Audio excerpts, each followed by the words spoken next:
જસદણ ખાતે આજે અમે જગતગુરુ રામાનંદાચાર્ય મહારાજની 21 ફૂટની મૂર્તિનું અનાવરણ કાર્યક્રમ રાખ્યો હતો। જગતગુરુ રામાનંદાચાર્ય મહારાજ કોણ છે તો કે સમસ્ત હિન્દુ સમાજ, જે પૃથ્વી પર વસતા સમસ્ત હિન્દુઓ જ્યારે ધર્મનો નાશ થઈ રહ્યો હતો, મોગલો મારીને હિન્દુઓને મુસલમાન કરી રહ્યા હતા, તે ભગવાન રામચંદ્રજી મહારાજે અવતાર લીધો હતો જગતગુરુ રામાનંદાચાર્ય મહારાજ તરીકે। ત્યારે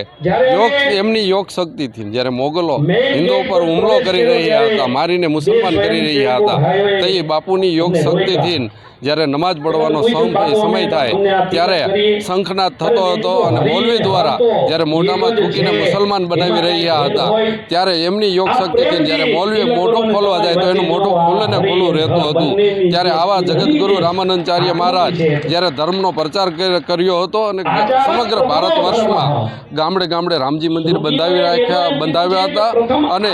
મોગલ રાજાઓને જે હિન્દુઓનો નાશ કરી રહ્યા હતા એ મોગલોને પાછા પાડનાર જગતગુરુ રામાનંદાચાર્ય મહારાજ જ્યારે જસદણની ધન્ય ધરાવ પર એમનું આવડું મોટું કદ સાથે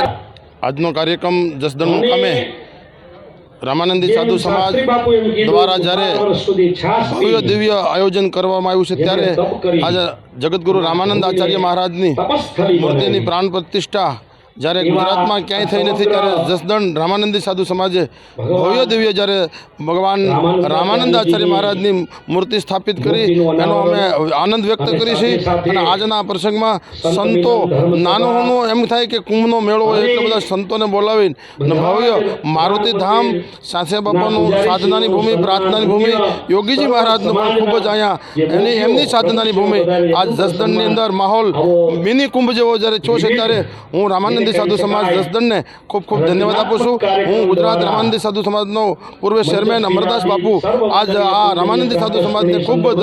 શુભકામના પાઠવે છે અને આવી જ રીતે આવા કામ કરતા રહ્યો એવી જ મારી શુભકામના। જય સિયારામ।